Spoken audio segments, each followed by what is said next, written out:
books and I'm watching from my mom's phone. You're one of my...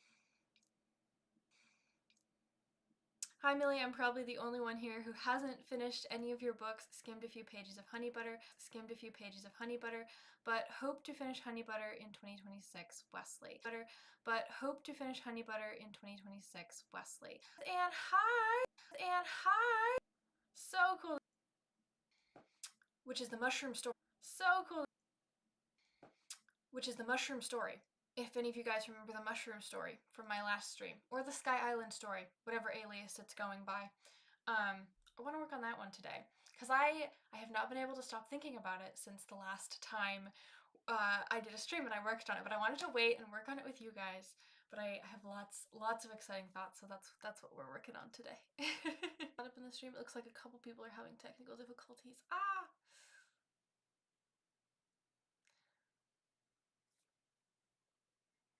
Due to streaming, so hopefully these... I don't know if they're... Ooh. Let me double check my stream to make sure everything's all right.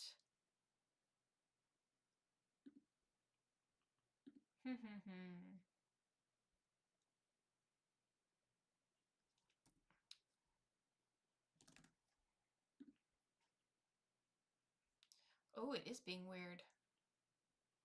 I'm doing okay. That might be the issue. Or let me see if close... Oh yeah, my internet speed is not good right now. That is probably...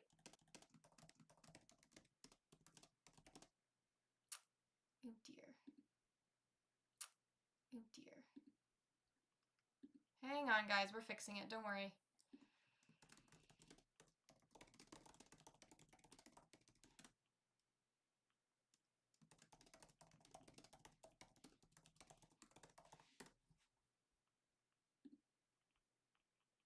Okay, it's getting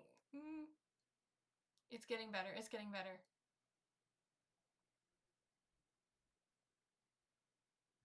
Okay, it looks like it's decently better now. Let me know if you guys are still struggling. Getting better. Okay, good.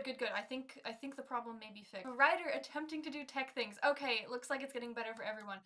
Awesome! Yay! Fantastic. Okay. Cool. Yeah. Now we can get back to the important stuff, which is magical islands in the sky. Awesome. Okay, looks like it's fixed. Okay. Where was I before? Okay, yeah, just in general updates before we get started. Some of you already know this, but I recently got my copy in the mail. Mage Pocket is now available in hardcover, which is so cool. I absolutely love how this turned out. I did the version where the cover is attached to the boards of the book rather than having a, what is it called? A dust jacket. Personally, I have always preferred that version because it's just easier when reading, that you don't feel like you're like wrinkling the dust jacket while you read. And also opening this, the map lays so nicely in the hardcover version. Look at this. And so it's a tiny bit bigger too, so you can see a little bit more of the detail. Love how it all turned out. So if you like hardcover, Mage Pocket Apprentice Alliance is now available in hardcover on Amazon, Barnes & Noble, anywhere online that books are sold. Yay, I saw it a couple of weeks ago on Amazon and bought it immediately! So that was you! I've been watching sales, so I can tell, like, the first couple sales. You were one of the first, Elizabeth, and I can confirm you were like one of the first people to buy it, if that is the case. I always love your different mugs and teacups. Thank you! This one is my Hutchmoot mug, which I got from going to the Hutchmoot. I'm gonna call it a conference, even though they don't technically like it when people call it a conference, but it's basically a gathering every fall of their tagline is a renaissance of the Christian arts. So Christian artists of every kind, not just writers, but they have a little event every year that I go and I get a free mug, and they're really good quality mugs. There's a map. There is a map. Yes, Mage Pocket does have a map. Multiple of my books have a map. Beyond Mulberry Glen has a map as well. Big map person. Love maps in fantasy books. A lot of people saying I need that. I definitely recommend it. This is a good quality one. Very very happy with how it turned out, and especially since this book is such a thick book, it's definitely one that benefits from having a hardcover. So yeah. Mine is on the way through Amazon. Yay! All fantasy books are better with maps. Absolutely agree. Especially when it starts to get complicated and you're like, where are they? What's going on? How far are they from the thing? What, where? So helpful to have a map in those situations. It is your best book yet. Aw, thank you. I personally agree as well. I do think Mage Pocket is probably, definitely from just a, like, literary and storytelling perspective, my best in terms of all the different skills I used and incorporated. Um, yeah, I definitely think from a skill standpoint, it's my best so far, which makes sense because it's the most recent one. So all of the things I've learned kind of finally came together. It's awesome. My paper cover keeps bending. Yeah, that is the issue with paperbacks, unfortunately. Yep, I knew I was going to reread and lend it so much, so I needed a sturdy copy. There you go, yeah. Also, hardcovers are way better for library copies as well. I'm gonna get a copy of this into my library. You can tell your libraries to order it. It is available through their usual distributors, so if you want any of my books in your library, they can order it online and get it in there. It's I know several of my books are already in library systems, in quite a few library systems actually. It's one of the coolest feelings in the world where I would travel around and go to events and things. And I remember there was one I went to. I did a book event at one point, and my dad was with me because I always like to have someone else with me when I travel. And he was doing work at just a random library in this random city, and he went to like find a table to sit down, and Beyond Mulberry Glen was on display on one of their bookcases, which is crazy. So yeah. Aw. Can you come back to California? Dude, it's so expensive. I wish I could, but honestly, I'm gonna be so honest, I don't have plans to right now. My travel budget for last year, most of it went to one singular event in California because it was so expensive between the plane tickets and prices being higher in California and shipping. I have to ship books all the way over there because I'm too far away to drive. So maybe someday, if I continue, if my career continues on a good trajectory and I have the money, maybe someday. But right now, I lost a bit of money going to California for events, unfortunately, last year. So I don't have any current plans to go back. Sadly, I'm really sorry. I know my library has Beyond Mulberry Glen, and that's saying something because it's super tiny. Oh, that's amazing! I love that. Yeah, praying someday. Someday I'll be back in California, maybe. Would love to. I know Kara brings like 2 suitcases just for books. Yeah, I was stuffing books in suitcases to try and negate some of the cost of shipping books when I went to California. For sure. Whenever I fly somewhere, the challenge of getting books there is tricky. Yeah. I wish you could be at the South Carolina convention. It was so cool to meet you in person. I know. I will admit I do have an event schedule for 2026. It is a little bit smaller than last year just because I spent so much time traveling last year, and this year I want to prioritize a little bit more time to actually like creating and writing because, as my mom always says, saying yes to one thing is saying no to something else. So when the more I say yes to travel, the less time I have to actually write books. And I really, one of my big goals this year is I'm currently working on a Mage Pocket full cast audiobook, which is amazing. I've recently finished recording my own narration for it and have voice actors doing all of the voices. You can find the little bit of a trailer on my YouTube channel. It's a couple minutes long if you haven't watched it already. But that needs to be edited, and that's going to take hours upon hours. So I really, really want to finish that. I want to focus time on that. I want to do more live streams for you guys. And I want to write more books because I need to write the second book of Mage Pocket. I'm publishing another book this year called A Letter, a Lighthouse, and a Ghost Cat, which I'm super excited about. So I need to spend time working on that. And I also have another book that I'm working on that I want to traditionally publish, and I want to get an agent with it. So that's also going to take a lot of time as well. So this year is definitely a bit more of a focus on actually like creating art and creating books and publishing those books.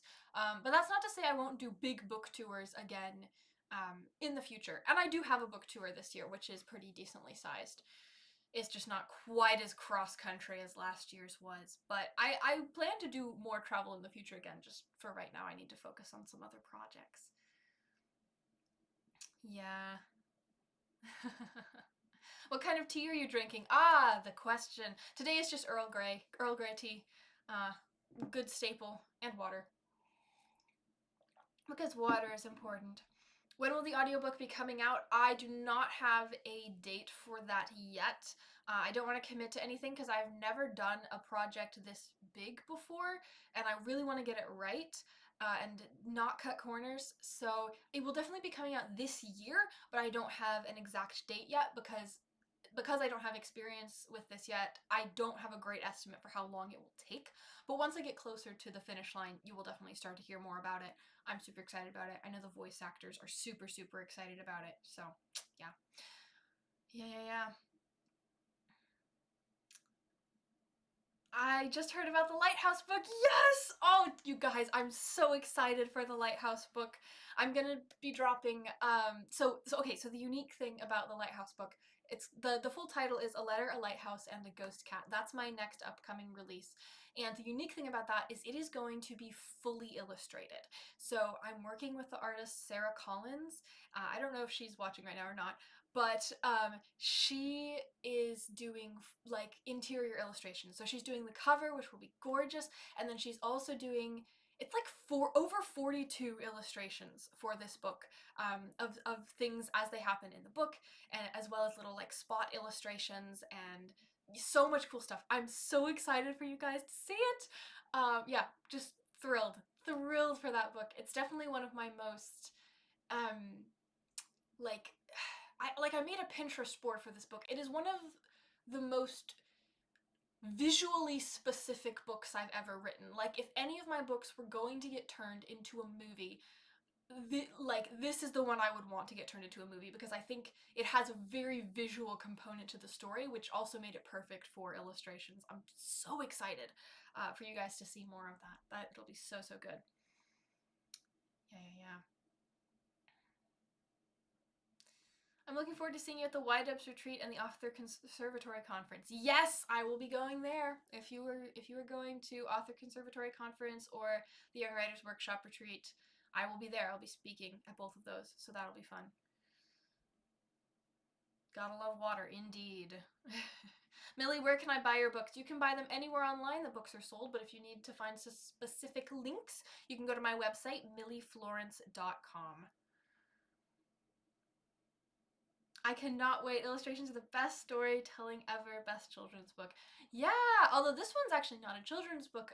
Well, it technically is. It's definitely appropriate for all ages, but it's more aimed at kind of that slightly more upper range of, I think I would say like 12 to 15 for this one. The themes are just a bit more, I feel like, target people kind of in that stage of transitioning out of middle school and into high school.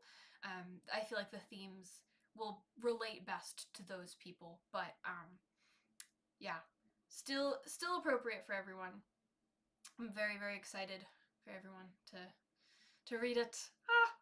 Oh my goodness, I'm so excited and definitely looking forward to the artwork. I really appreciate that in books. Me too. I'm so excited for everyone. Yeah, upper middle grade / lower YA is what I would call it. You're correct, Elizabeth Ann. Yeah, exactly. Great, I'm 12. Yeah, there you go. Yeah. Yeah, I love that. Okay, so lovely chit chat with you guys, all the updates, all of the things. Was there one other thing I want to say? Oh, yes, if you haven't already, vote in my poll about what merch you want to see from me. I'm making merch right now. I'm making Mage Pocket merch, and I have a couple different designs for a crew neck in my posts on my YouTube channel. for different ideas for what I should make. So let me know what you guys would prefer on that, because I am still working on merch, guys. It is coming together. Oh my word, I have a honey butter t-shirt and sweatshirt design that is all put together. I've ordered samples. I'm waiting to see it come in just to make sure like the color is right and everything. But that one's almost done and I'm so excited for that one because it's bright yellow. Where is that poll? It's in the posts section of my YouTube channel. So if you go to the main section of my YouTube channel and you click posts, it's the most recent post. Man, you are busy. Yes, I am. I am very busy indeed. All of the things, all of the balls in the air. You guys can probably see why I'm not going to be traveling quite as much this year. Because I have other things I want to give you guys as well. So, not that I'm not traveling, I'm definitely still, so you can buy them anywhere online books are sold, or they are also, some of them are also in indie bookstores. Beyond Mulberry Glen is in a lot of indie bookstores. Okay, so let's switch over to writing. Working on this new story, well, not new. You guys probably recognize this for the most part. Let the writing commence, exactly. I am working on, I don't know, I've been calling it either the mushroom story or the sky island story. That's what we're doing today. So, I wanted to catch you up on some things that I've been playing with over the last couple weeks because I have been working on the story idea over the last couple weeks, but in my head. I haven't written any more of it. I want to save the actual writing and plotting and outlining to do with you guys, but I have come up with a lot of new ideas, which I am very, very excited to show you. So first of all, our two main characters, Alar still needs a last name. But the girl, I figured out her name and I love it so much. It is Matilda Mosscap. A mosscap is a type of mushroom that my sister told me about. So, yeah, still need to figure out Alar's last name. Would love to hear some ideas on that from you guys, if any of you guys have any good ideas. Or I'll just continue researching. It's not super pressing because I can always put that in later. Archipelago. This is a word that means a cluster of islands, and I really like the way this word sounds. And I want to figure out if I can somehow work it into like the name of the world that we're in with these sky islands, because they are islands. It's a cluster of islands floating in the sky. So I'm trying to figure out if I could like mix, I don't know, the Latin word for sky with archipelago, or I even played around with the idea of if we want to be super silly, archipelago if we want to go the pun route. Again, not a super pressing thing, but a super fun idea I had. I was like, oh, I love the way that word sounds. Chelum archipelago would probably be, I don't even know if archipelago is Latin. I feel like I'm getting the instinct it has some Latin roots maybe, but I could be wrong on that. No, stop it. That's not quite the right spelling. It's been too long since I've done my Latin studies. Latin. No, that is the correct spelling. I got it correct. Yeah, I did. Yeah. Okay, I did. Wow, first try! I spelled sky in Latin correctly. Or at least according to Google, I did. Google has been known to get Latin wrong. You can't cheat on your Latin lessons with Google. This is something me and my classmates learned very acutely during our high school years, because Google's very confused by Latin.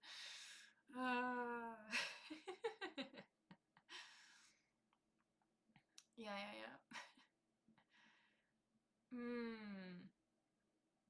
Ooh, I like the last name ideas for Alar. Mervyn, Holton, Blaze, Ebony. Ooh, Ebony's not bad. Are your books at Barnes & Noble? They are not in Barnes & Noble stores. They are on the Barnes & Noble website. Barnes & Noble does not stock any of my books currently. Hopefully someday I would love for them to, but right now they're stocked by indie bookstores and online.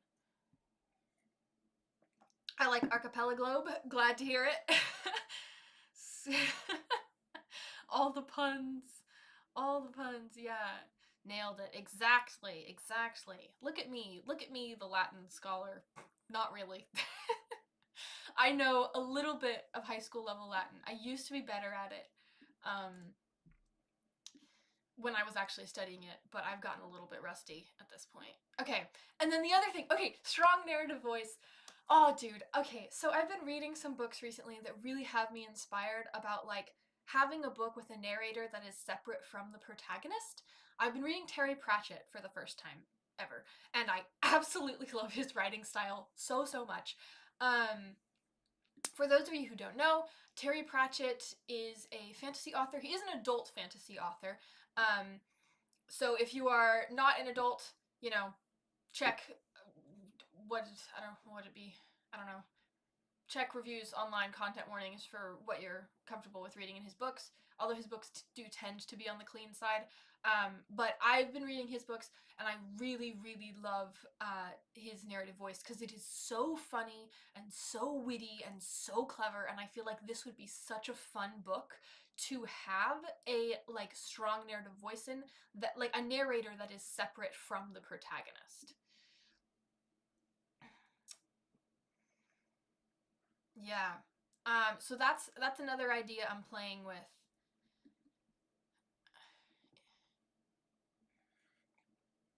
And I already have a bit I want to add.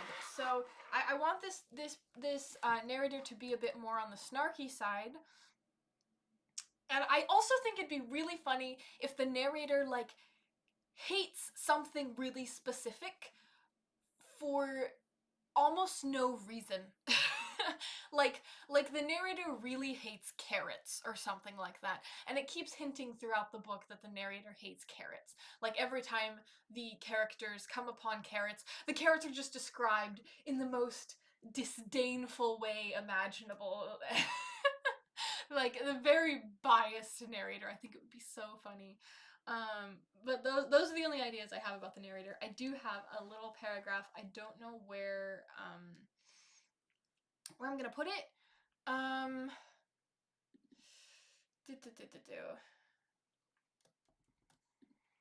So this is kind of, I wrote this down in a notebook, but I want to type it up for you guys to see. The archipelago globe is mostly made of sky. If you're afraid of heights,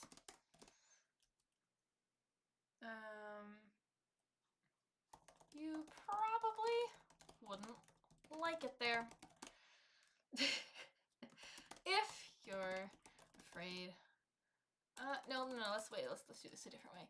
If the vastness of space makes you nervous, you wouldn't have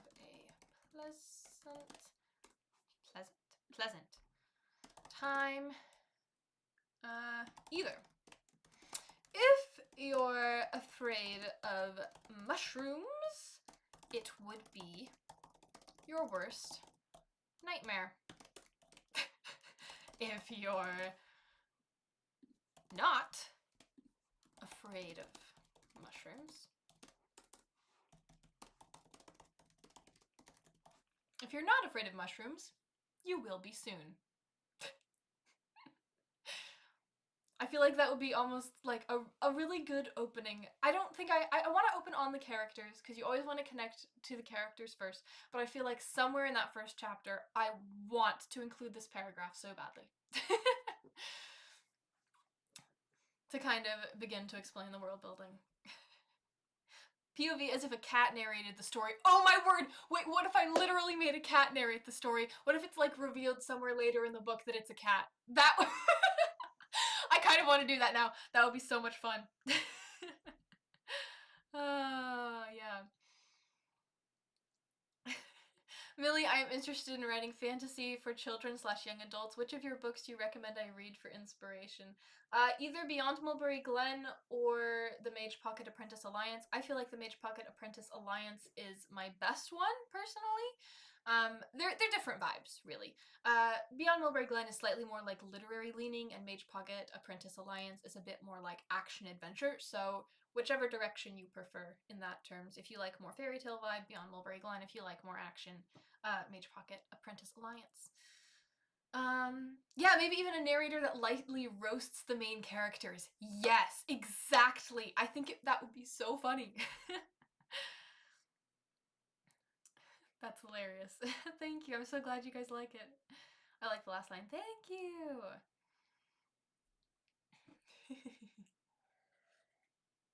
Mage Pocket gave me sustained emotional damage.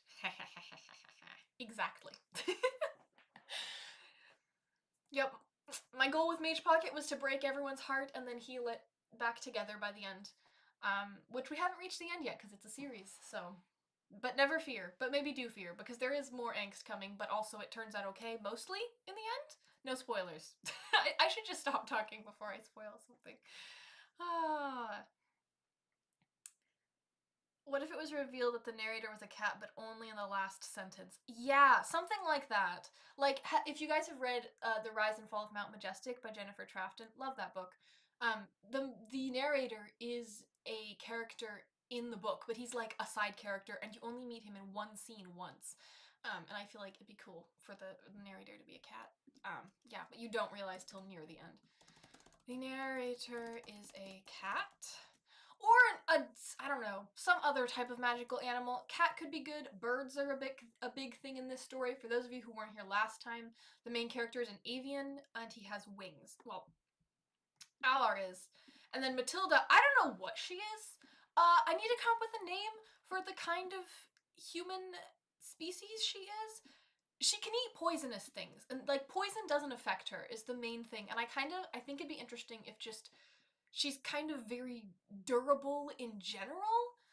Also, guys, okay, I did a bunch of research on writing characters with wings in general. Well, there was very little I could find online or much of anywhere about writing characters with wings, but I did find a decent bit about drawing characters with wings. A lot of artists create characters to draw who have wings, and that was super helpful. So I watched videos on like how to draw your OC that has wings, right?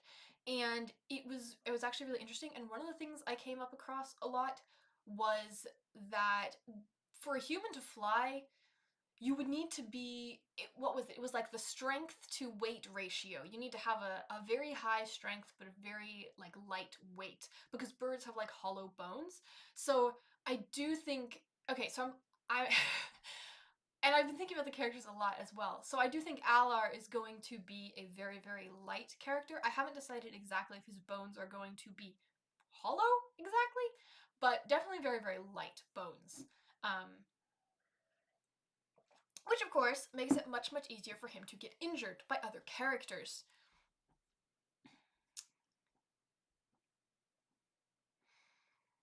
Mostly.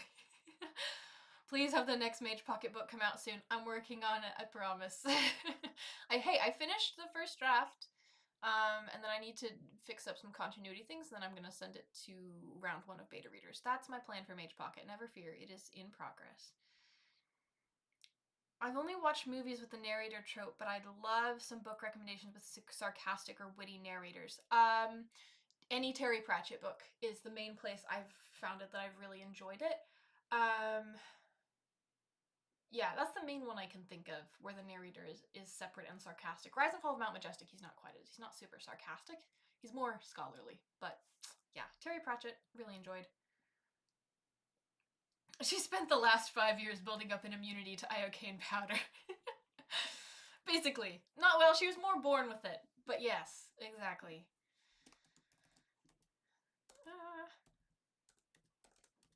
Immune to poison. Anyway, I love the idea of a narrator being a cat. You know, if the narrator is a cat, we could really like drop hints throughout. Although this could be interesting because not the main character, the narrator, sorry.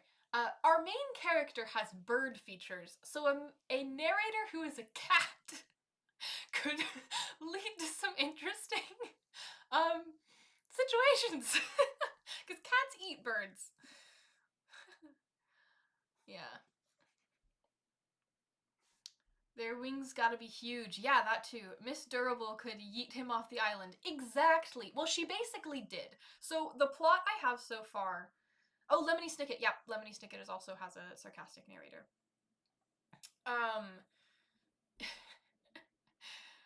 Yeah, so in the plot I have so far, she he broke his wings and she is the reason why.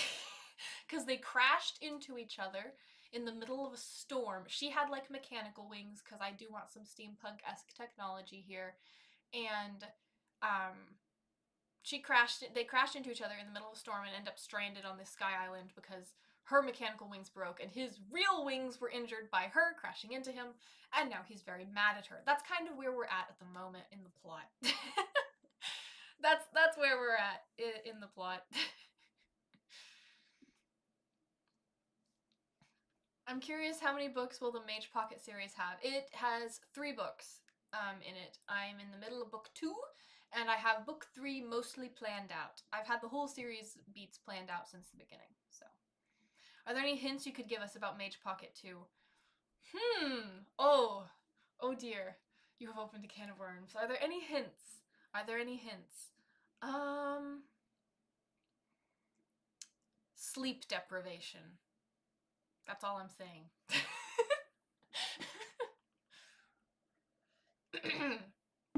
The characters desperately need sleep. That's all I'm saying. That's all I'm saying. We get he was delicious looking. We think the narrator is into Alar, but actually the narrator wants to eat him. No. Oh, that's terrible. No, I'm not doing that. Not in a middle grade book, bro. He's 12. He's 12. What is steampunk? Steampunk is a type of how would you explain it? It's steam powered technology, basically. That it's like what the Victorians imagined the future would be like. It's a very specific vibe. More aesthetic than anything. Ah. Okay. I can picture lots of banter with Aller and Matilda. Yes, me too. Okay, so. Big thing though that I wanted to do with you guys today is I wanted to actually work a bit on 3-act story structure outline because I feel like that is kind of what we need to do. Because I wrote this whole little free write last time we were here, and I'm gonna write a bit more on it today. But I do want to work on a bit of 3-act story structure stuff so I can kind of just basic stuff, get a sense for where the story is going. Yeah.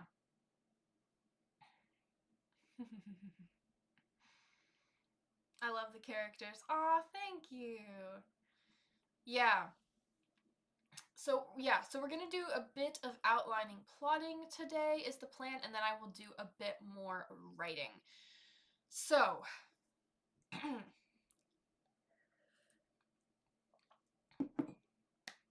I was talking with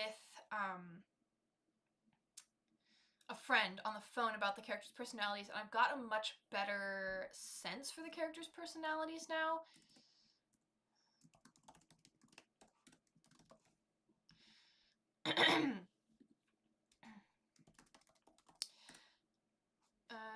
So very quickly, let's do a quick little brainstorm here.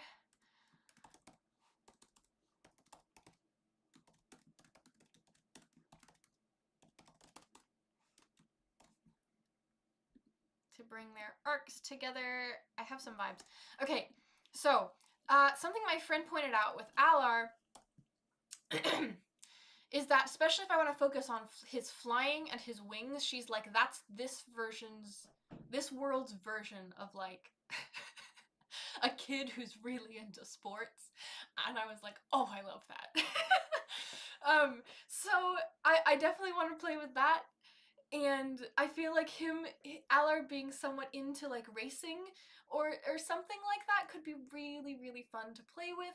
And his wings are like his pride and joy, and yeah, something along those lines. And as a girl who has a brother who's very into sports, I feel like this could be fun.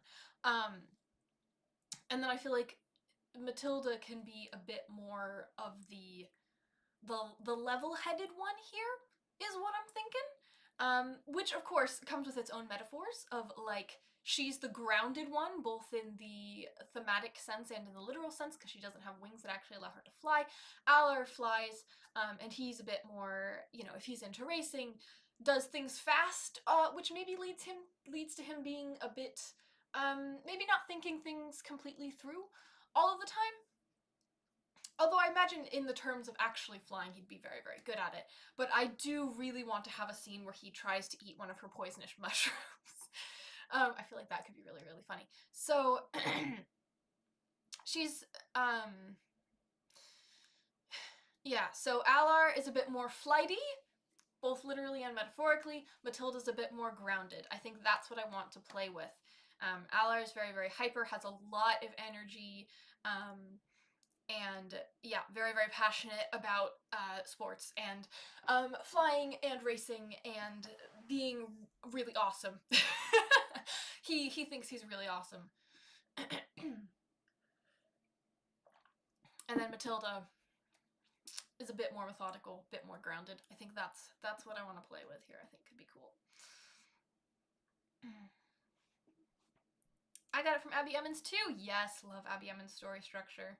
One thing I love about your books is how realistic the characters are. Do you have any tips about how to make your reader instantly connect to a character? To instantly connect with a character, well, that's what we're working on right now, actually. So it's funny you ask that. Figure out their internal conflict and get your reader in on that internal conflict right away. The sooner they understand what makes your character tick, the more invested they will be, in a nutshell. So, and what makes the characters tick is what we're working on right here, right now. So, desire, fear, misbelief. So with those kind of personality traits in mind, let's do it in this font. Flighty. Hyper.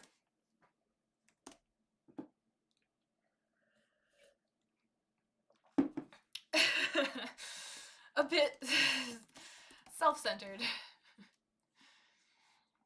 Well, just a little bit.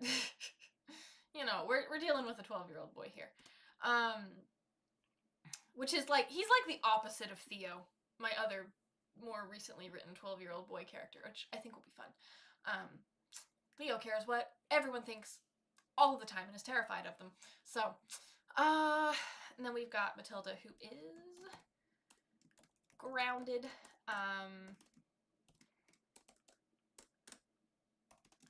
Methodical. Kind of, yeah, moves at a more intentional pace. So obviously they both have their strengths here and their weaknesses for this. Like, obviously they'll often be in situations where acting fast and is going to be more of an advantage, where Alar will definitely come in clutch. And then there will also definitely be situations where a more grounded, methodical approach with a more intentional pace will be great, especially when, like, figuring out if a mushroom is poisonous or not. That is important. That is important for that. However, we also had up here, where was my stuff about themes? I did have some themes I wanted to work in here, which is kind of noticing beauty. Basically, where was I feel like I had a sentence about here somewhere. Somewhere here. Maybe I don't have it. Maybe it's all in my head. Who knows? Theme idea. Noticing, finding home, even in places far from it. The, noticing goodness in the barren lands. Because obviously they're kind of thrown into a bad situation. There's a mushroom apocalypse approaching, and in the midst of that, it's important to, yeah, find the beauty, even in dark circumstances.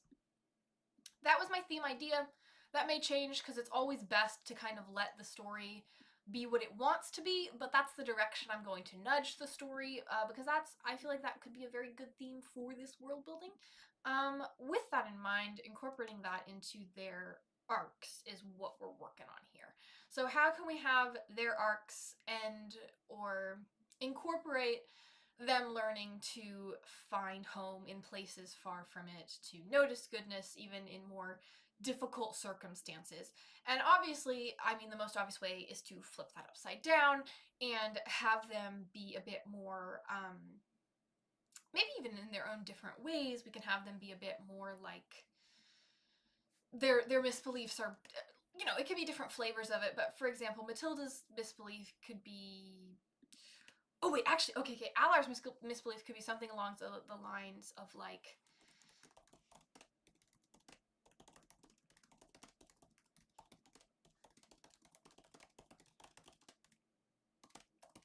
that. That works with a character who wants to go fast. I can't rest until I've completed my goals and everything's perfect.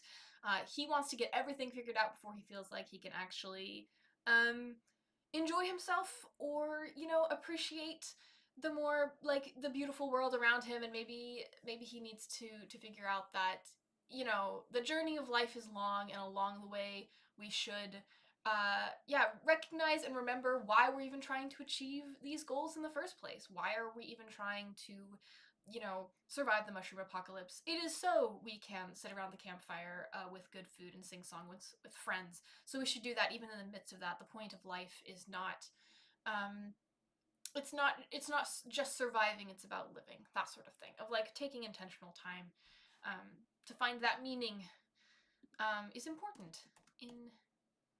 Intentional meaning. And for him, that might mean slowing down a little bit because he wants to go fast. So I feel like that could be an interesting arc for him.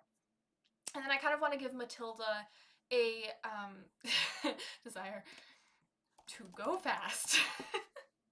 Obviously, I'm going to make it more complicated than that, but something along those lines. Yeah. And then for her, I want to give her a slightly different flavor of that. Let me check the chat. What are you guys thinking here? This is making me feel productive. Glances at chapter outline I've been ignoring. Hey, sometimes it's a good brainstorm. Theo, my cinnamon roll boy, he deserves only good things. For anyone confused, Theo is one of the main characters in Mage Pocket. We love Theo. Theo is incredible. I love him so much. I love both the main characters. Oh, I'm so excited for you guys to hear the audiobook. Yes, Theo's great. I'm sorry for everything I've done to him.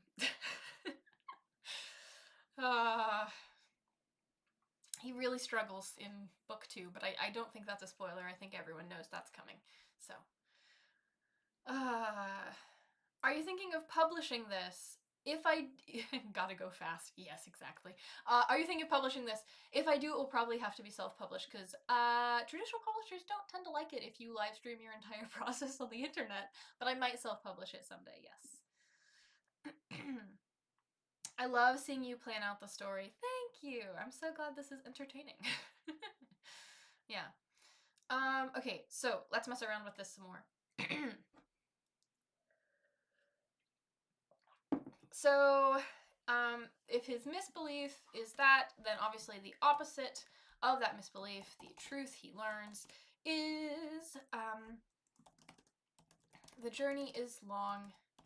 You must choose to live, to find life and goodness, even if your ideal life isn't here yet. I feel like there's a more succinct way to say that I have heard before.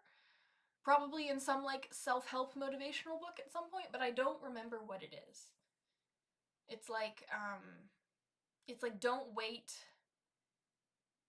to be happy with your life.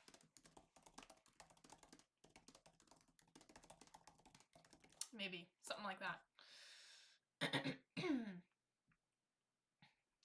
Gotta go fast. So, okay, recap. Conflict,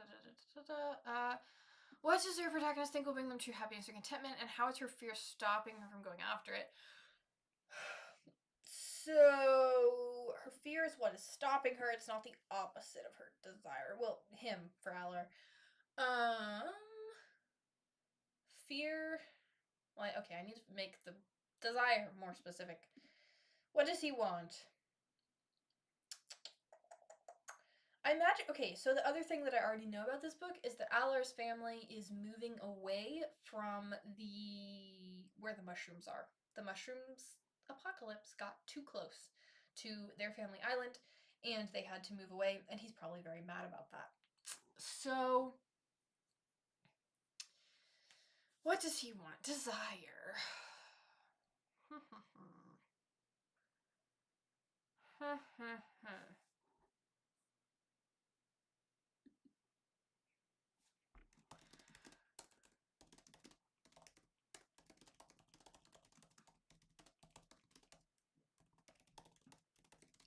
Aller is giving off very Lightning McQueen vibes right now, and I don't hate it. I like it, honestly.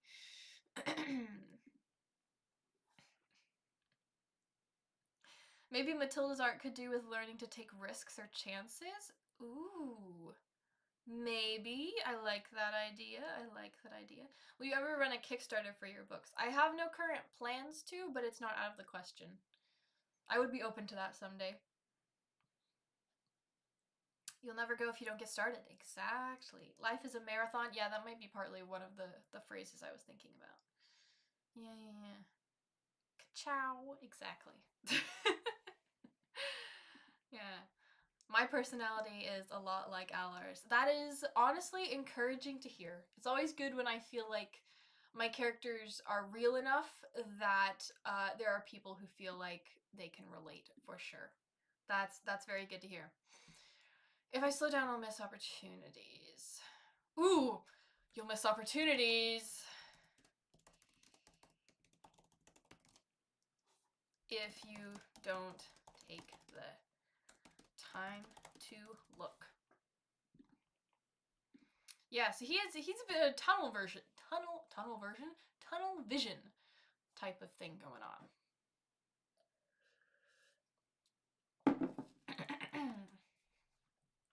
Yeah, so yeah, Matilda could have a bit of the opposite. Yeah, so it could be a bit about taking risks. Yeah. Yeah. Sort of live a little. Although I don't know. Because she's okay, the issue I'm running into with her arc being about learning to take risks is like she's immune to everything. If she's a very durable person, and I'm even thinking in the physical sense, like, because obviously she didn't break any bones crashing into Alar, then I feel like she would tend to be okay with taking risks. Because she can eat anything and she's not gonna get poisoned, you know? Like she kind of has that safety net. Although I suppose there could be an interesting irony in that.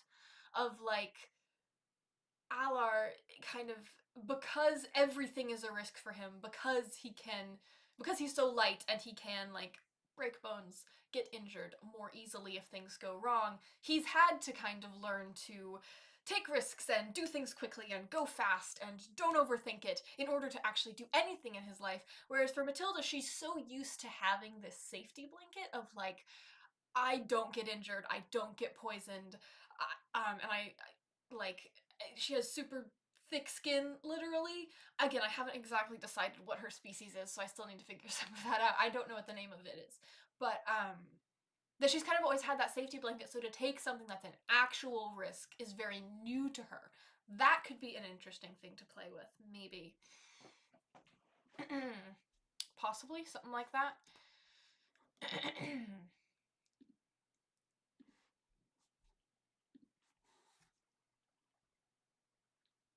She sounds like a toad, not gonna lie. Honestly? No, you're right. Oh, I kind of like that. Yeah. Frogs would fit this. Frogs would fit this. Um, this world building, since we already have mushrooms. But yeah, that's kind of the vibe I'm going for. Literally thick skin, immune to most poisons. She literally, like, probably heavier, like tougher bones of some kind. Where, like, yeah, she can fall down a cliff and be fine. You know, that sort of thing. That's kind of what I want to go for her magical species. Kind of indestructible. Just a little bit indestructible. Yeah.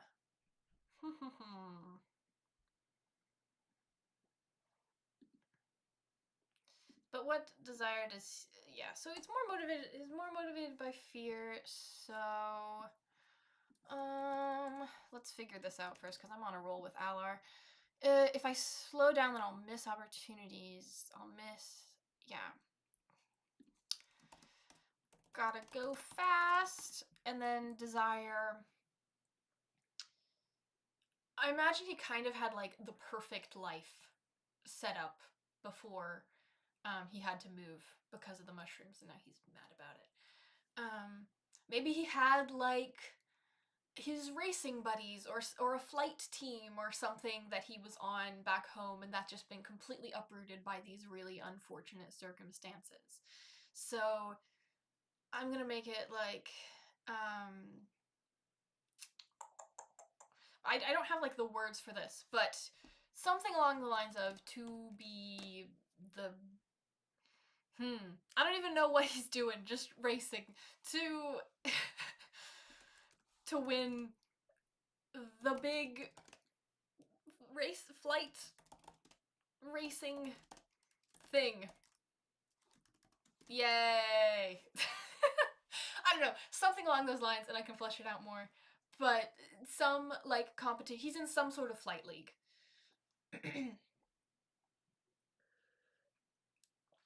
And he wants to be really good at it. He wants to win. And just his routine and everything was uprooted. Now he's messed up his wings, guys. He's gonna be really mad at Matilda. Things are just not going right for him. Yeah.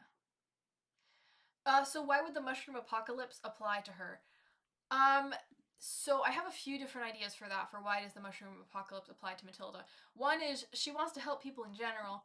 Two is the mushrooms are literally coming to life and are trying to kill people. They're like, it's kind of the zombie ant fungus thing, where there are like mushroom monsters that try to eat people. That's the vibe I'm going for. So she can eat mushrooms, but she can't be eaten by mushrooms. That would be a little bit too far. So she is in danger for that reason. That's what I'm thinking right now. So and to have a yeah, just have his perfect little life back. That sounded a little condescending. Have his perfect life back. Yeah. Okay. But how is his fear stopping him from going after... Okay, yeah. I think I can answer this first question. What does my protagonist think will bring her true happiness? It's him, but I'm gonna do this for both of them. Them, and how is their fear stopping them from going after it? Alar. This is perfect, guys. We see it. It's all coming together. Alar wants to go fast and have fun. And the best way to do that, he absolutely loves flying and competing with other people. He's a very competitive person. That's the other thing I think would be cool to play with. He absolutely loves flying and competing with other people, and he wants nothing more than to live what he imagines would be the perfect life of being on the top of the scoreboard of winning the big race and being on the top of the scoreboard. And becoming rich and famous.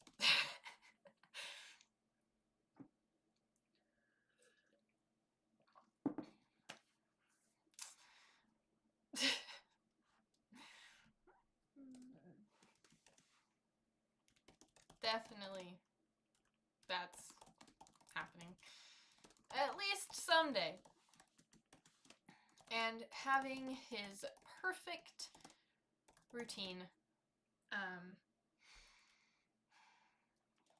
He was happy living with his family on their Sky Island until the mushroom problem became apparent.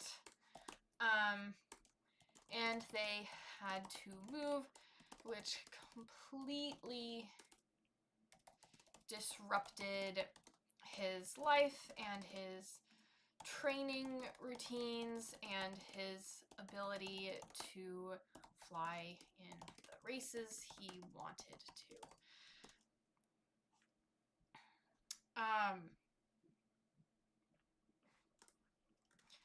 Alar wants more than anything to live life to the fullest, but he really only has one idea of what living life to the fullest means. His fear is that if he takes too long,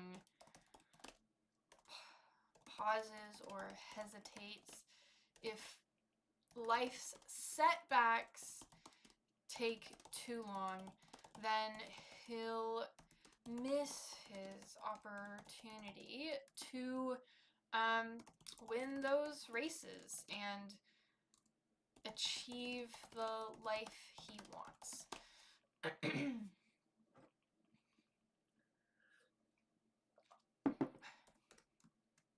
His fear is holding him back because that fear of slowing down is preventing him from realizing that a fulfilling life can be found even in unconventional circumstances. Even if this isn't quite what he planned, he can still find goodness in it. And he can still fly. Just as fast as he wants, even if it's not towards a conventional finish line. This can be concretely represented throughout the book by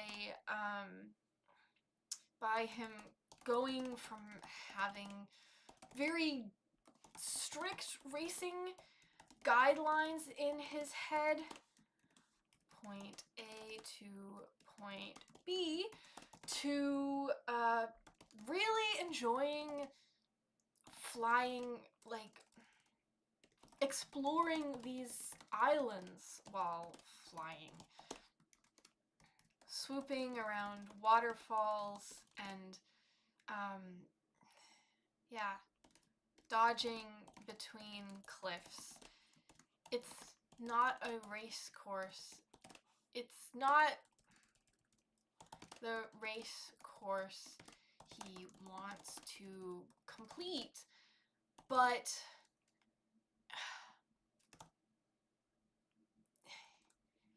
he is able to discover so much joy there as well. If only he'll take the time to realize how much fun he's actually having. Yeah, yeah, something like that. That's the vibe. And I probably answered, I think, some of her other questions here just because they naturally bleed into each other so much. Like, how can I show in the first 5 minutes what's happening? I already have concrete ideas for that. What's my characters? What happened in the past to create their misbelief? I think for that it'll be more of a pattern thing rather than a single event. So, yeah. I feel like Alar. Okay, I like this. I feel like this is a pretty solid foundation for Alar. Okay, I like it. I like it. Yeah. Dude is literally McQueen. He kind of is.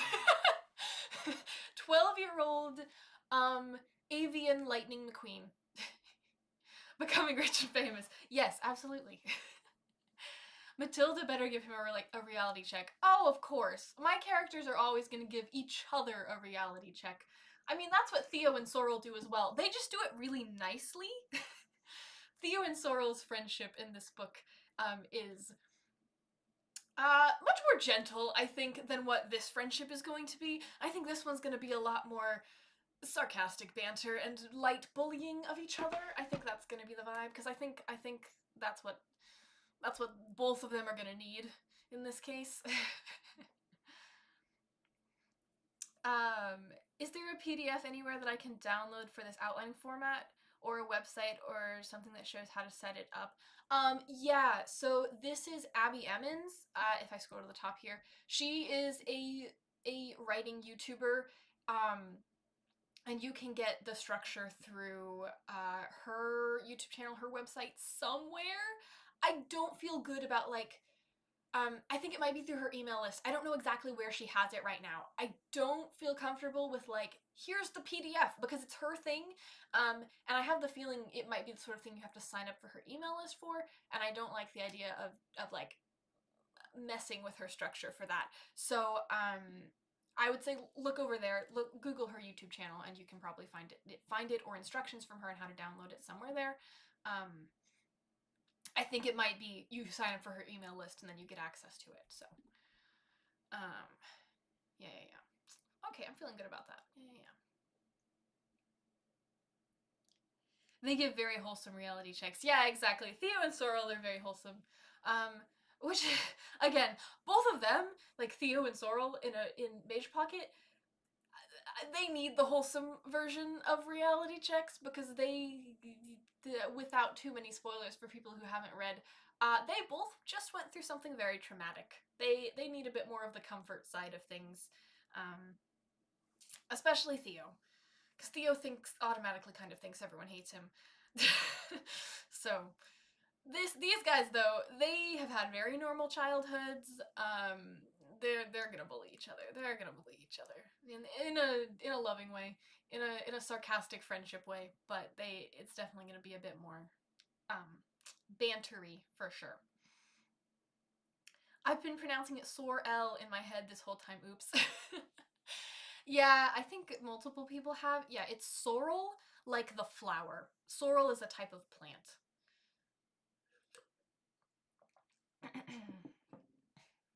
No, Theo, everyone loves you. This is true. This is the irony about Theo is he is it's a very tragic irony of he is actually the sweetest, most well-behaved child you will ever meet, but because of his backstory and how he has been raised, he just he doesn't realize that.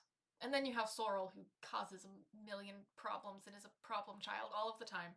Um, and she's like, "What do you mean? We can break rules. Nobody cares." And he's like, "Yes, people care. People care." Because he's had adults who don't like him. Well, I'm not gonna try and explain the Major Pocket story here on stream, because that will just get complicated. Read the book if you want to discover what I'm talking about. Anyway, but yeah. Okay. Okay, I should figure out her real quick. All right, so she.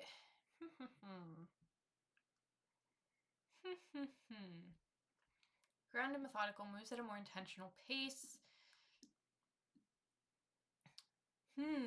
What if it's She's so busy looking at tiny details that she forgets to look up and see the big picture sometimes. Because I feel like methodical could... The character flaws are always the dark side of their strengths. So methodical can be great sometimes, but it can also mean, once again, kind of tunnel vision of like if she... I think one of her possible goals that I've had is because she's immune to mushrooms, she's trying to study them more so that she can like create a like not a cure, but like something to help them fight back against the mushrooms. Like some sort of potion or something that actually damages the mushrooms, that actually kills them, because the mushrooms just keep going and no one can stop them because I'm treating them a little bit like undead creatures. They're not, obviously not, they're a fungus. But funguses are notoriously hard to kill and actually get rid of. So she's trying to like figure that out and get rid of it. So she's like really focused on that. That's one of her motivations that I've toyed around with. So I wonder if, like, in her hyper focus on trying to sort out the details of this one thing, she's so focused on that, on fixing the mushroom problem. She's so focused on fixing the mushroom problem that she fails to realize what's most important sometimes. Sometimes we need to look up and remember what we're fighting for. Which is, again, it's like different but similar to Alar.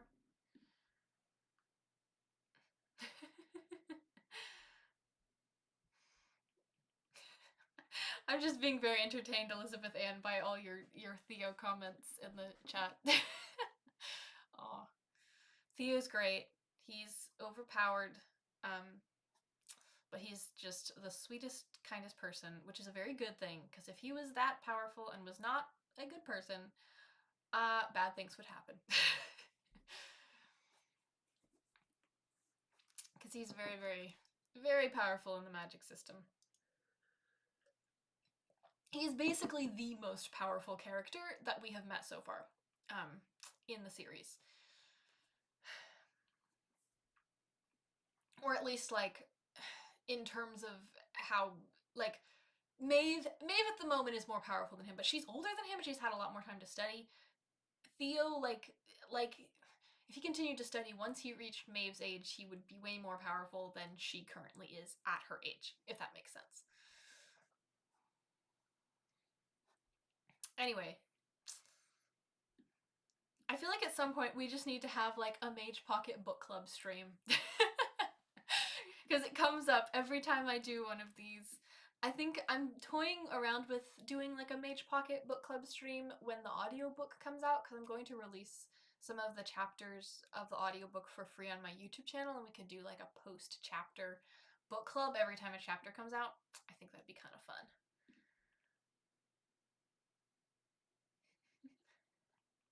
Yes, yes, please. I would so attend. Yay! I would bring all my fan art. Aw, Elizabeth Ann, have I seen your fan art? Have you posted it somewhere? Have I seen it? I can't remember. Because I have a fan art section on my website that I need to add. I'm adding things to. So post it or send it to me if you want to add it to if you want to add it to the fan art while on my website. Yes. All right. Oh, it looks like everyone's excited about that idea. Okay. Consider it planned. Once the audiobook comes out, we'll do a lot of fun stuff. I have so many ideas. And don't worry, the audiobook is coming along. I have pretty much everything recorded. I just need to edit it all. Now, editing's going to take a while, but it's high on my to-do list. High on my agenda. I just need to finish the second draft of the book I'm working on right now. The one I'm hoping to get an agent for. So, but after that, I'm almost done. Hoping to finish within the next few days of the second draft I'm working on. And then after that, Mage Pocket audiobook. It's getting edited. It's happening.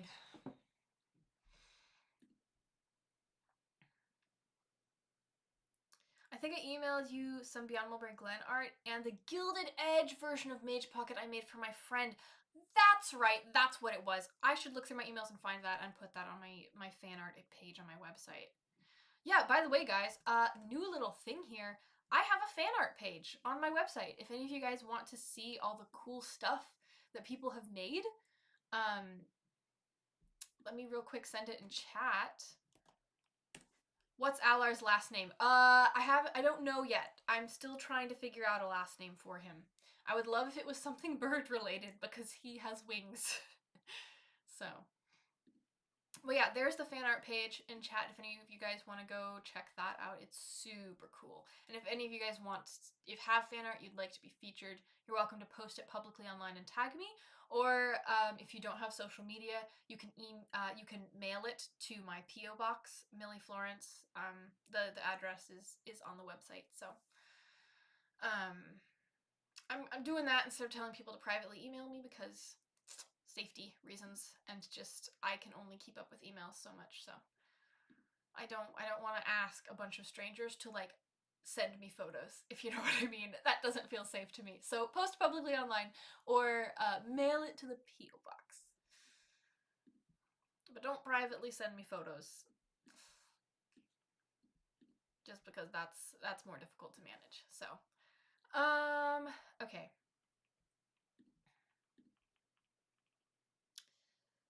Alar Avian. That would be on the nose.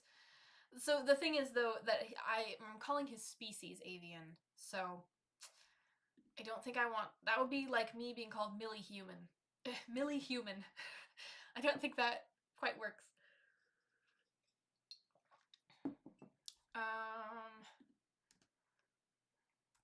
Also, we joked in the first stream that he's basically just a lark, but I took away the K. He's Alar. So, yeah. Alright. What are you guys saying?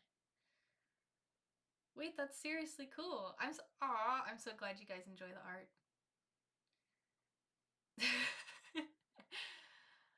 Yeah, I do. Yeah, Elizabeth Ann, I do need to put your photos, your art on the page. I haven't done it yet. It will. I will. Okay. Oh, I can submit some calligraphy quotes. I would love to see that. Yeah, you can. Also, cosplay. If anyone cosplays, I also count that as art. I would put that on that page. So, anyone who cosplays. Although with that, I feel like I would need more explicit permission if it's like of your face, you know.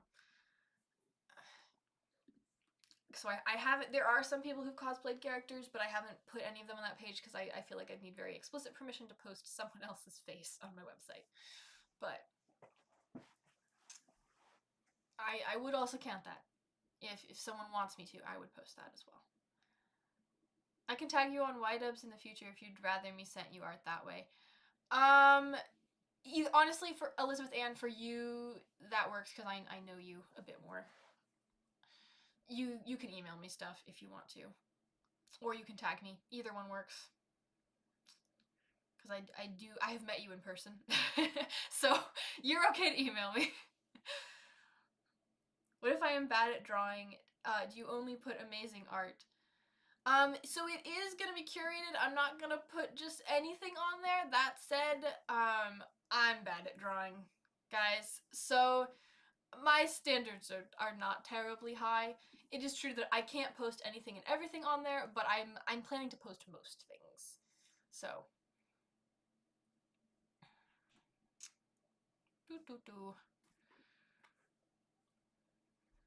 at the very least, if you post something publicly online, I will like repost it. But it is true that I only have so much storage space on my website for photos. So will be curated, yes. But if you want a chance to, you can post it online. So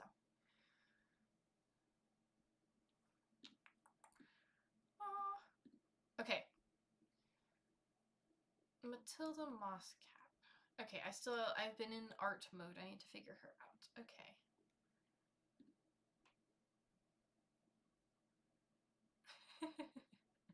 Thank you so much for doing these streams, Millie. Yeah, of course. Okay, let's see.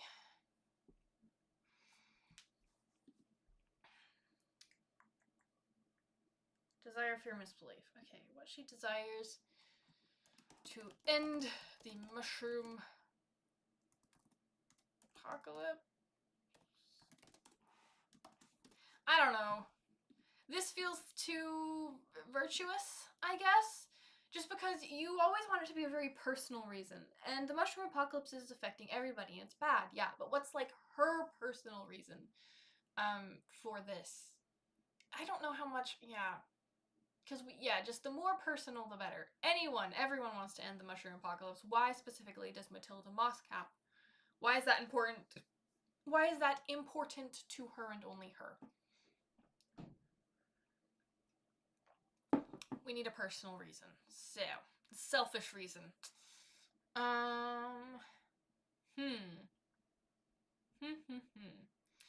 So I do know.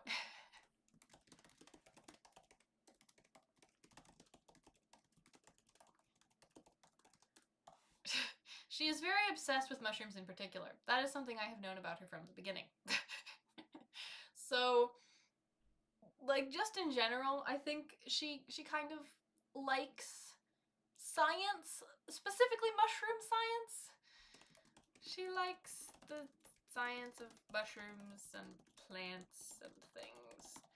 Good grief. I feel like there are so many recurring themes in my books. She's definitely not the first character who's been obsessed with plants that I've written. So it could be just a bit more of like an opportunity thing where like, this is another thing. She's working on, oh!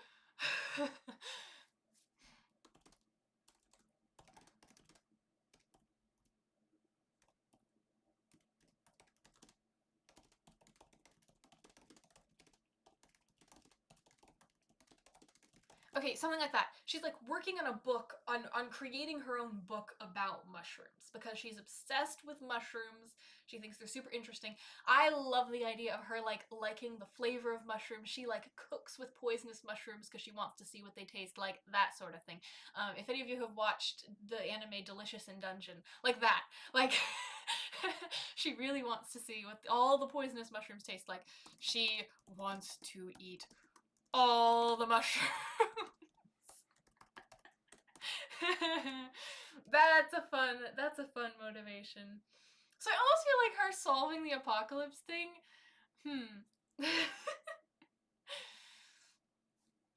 Yeah, she wants to be like the first ever person to eat all the mushrooms. Or what if it's like a recipe book with a recipe for each mushroom that exists, even especially the poison ones. And then somehow, like, accidentally in the process, she ends up solving the mushroom apocalypse. I don't know. I think that'd be really funny.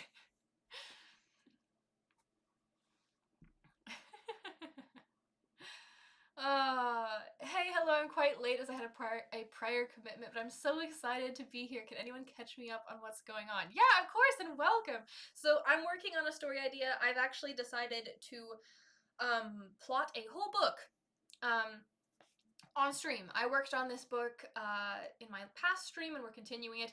It's called The Mushroom Project, or The Sky Island Project.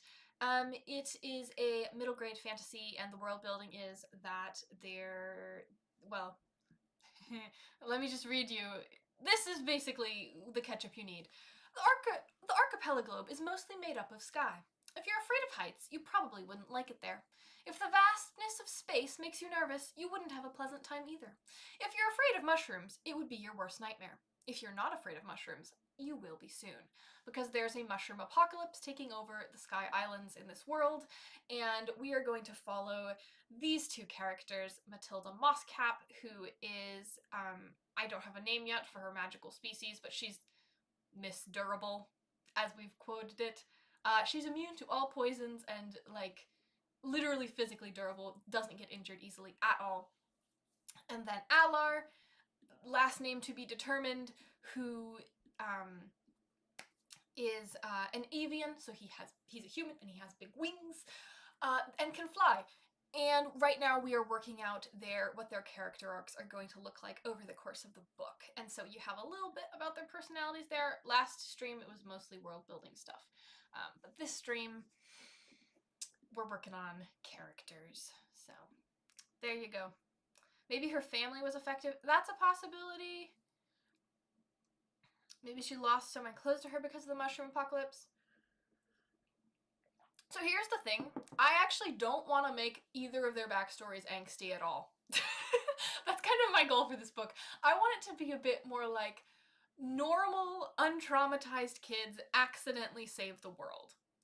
That's kind of what I want to do. I want to go more for the chaos vibe. I think it would be fun, especially I need a lighter book to write while I'm also working on Mage Pocket, I'll be honest. Because Mage Pocket, I love it dearly. I stand by saying I feel like it's the best book I've published so far in terms of writing skill. But it is heavier, and I want to write a book that's just a lot of fun. Not that there won't be emotional moments, not that I won't focus on more internal, Listen, guys, if you've read Honey Butter, you know. I can make normal, everyday things break your heart, and I probably will. But I don't think I want to do any super heavy themes for this book. I want it to be more just like a lot of fun. The poison adds extra flavor. Exactly. Don't you love it when you're outlining characters and there are tiny quirks and desires that come into view, making them so very real? I love that. That's my favorite thing. Oh, what are you using to write? Scrivener. Highly recommend. Very, very good. Yep, yeah, you got it correct, Scrivener. Love it. I'm scared for Sorrel and Theo now. They'll be fine. No, they won't. No, yeah. Okay, I need to stop talking before I spoil book 2. It's gonna be great, guys. You guys will love book 2. That's all I'm gonna say. They're great. Anyway, but yeah. I feel like this would be really fun, and is also super real for like a 12-year-old girl to just be like, I am obsessed with mushrooms, and I am now going to create a book of poisonous mushroom recipes, and I'm going to dedicate my life to it. That's the vibe. There you go. Hang on. It's very cold out where I am.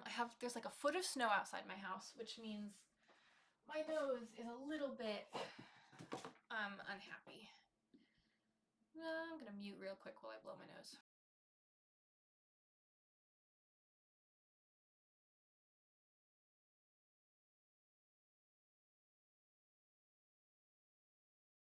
Okay.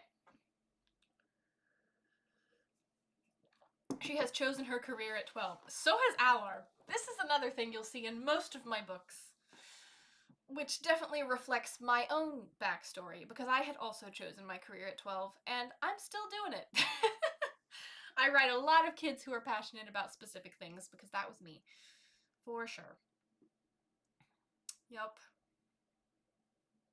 We have snow and ice here. Yeah.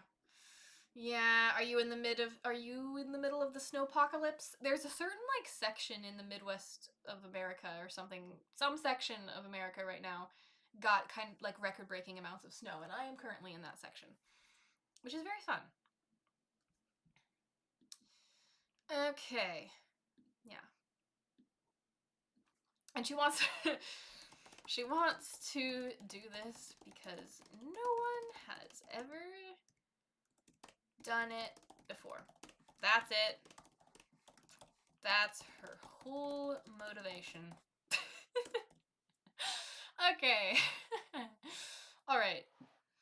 I also feel like just in general with middle grade aged kids, having very specific obsessions is very in line for them.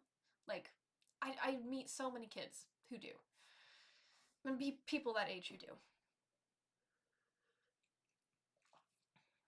It was around that age that all of my siblings latched onto something and were obsessed with it, whether it was soccer or drone racing or drawing or nature or whatever. So my 11-year-old little sister is currently obsessed with playing solitaire.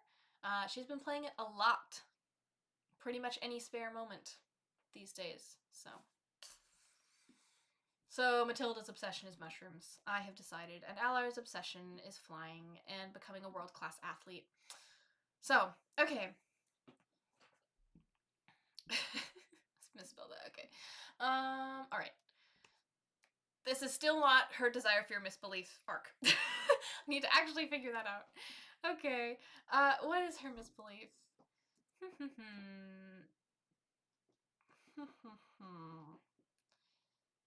It needs to kind of be flip-flop opposite of Alar, which is every detail must be figured out beforehand. Which is sometimes true, but it's sometimes not. Sometimes you need to act fast.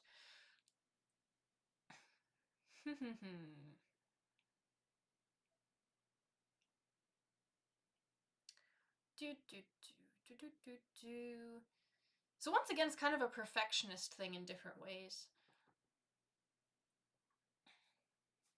Kind of, again, everything must be sorted out and perfect before I can be happy. That's the case for both of them. It's just different flavors of it, which I love. Perfect. Excellent. Both of them have the everything must be perfect before I can be happy. Yes! Okay! Oh, it's coming together. It's all coming together. That meme. Yes. Okay. Sorry, I'm so happy right now. I love it when things click in writing. But for her, it's about the details, and for him, it's about moving fast. For her, it's every single detail must be figured out before I can be happy. And for him, it's similar. Everything must be perfect before I can be happy. But it's about I have to move really fast because otherwise I will miss the things. I will miss opportunities. Whereas she's like, I have to take everything really slow and figure out every tiny thing in order for things to be perfect. And everything must be perfect before I can be happy. So, ultimate lie. Everything must be perfect before I can be happy. Ultimate truth. Joy can and should be looked for in less than perfect circumstances. There we go. Boom. Okay. Lie. No, not lie. Truth.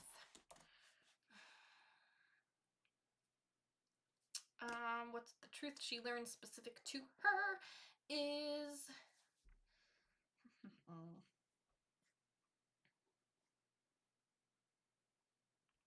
Yes, the meme. I love them already. I'm so glad. I'm so happy right now, and we've got them almost sorted out. At least the technical stuff I need, and then we can start working on the actual outline, which will be fantastic. Okay. Outlining is so fun. I know a lot of people are going to disagree with me on that, but I've gotten to the point in my writing where it's basically just brainstorming, so I find it really fun. Okay. Also, it does help that I have a lot of experience writing, so I have better instincts now for what works and what doesn't, and I don't run up into walls as much. Okay, moment here for the young writers. I heard so much when I was younger from so many authors, yep, writing never gets easier, it doesn't matter, it's always hard. That is not true. It does get easy. Well, okay, so let me put it this way.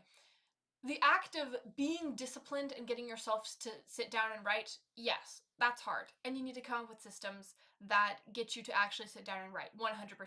And that's always kind of difficult, right? Sure.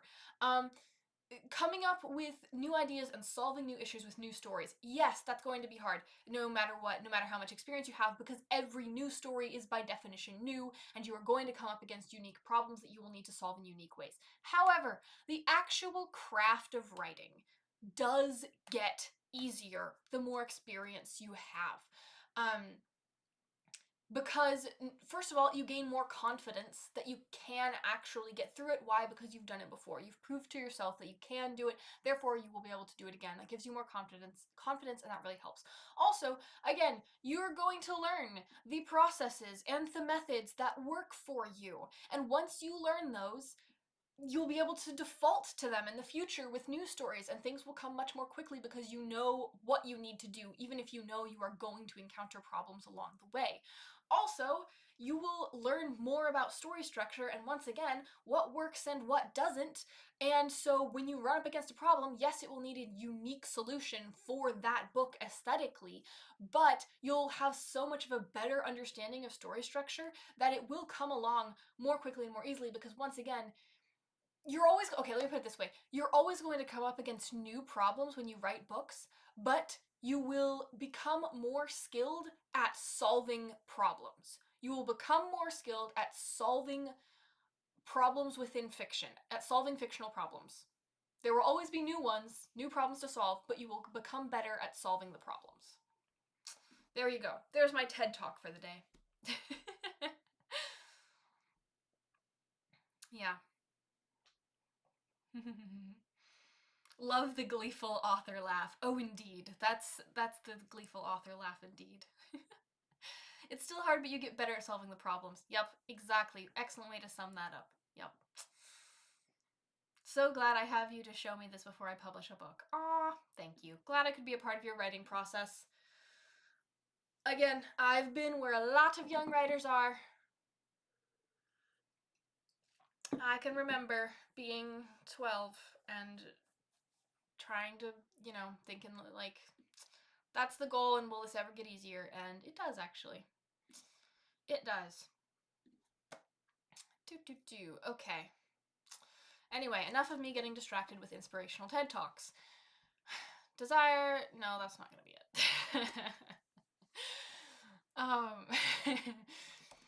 To finish her, to learn more about mushrooms and finish her mushroom book. Also to find her family.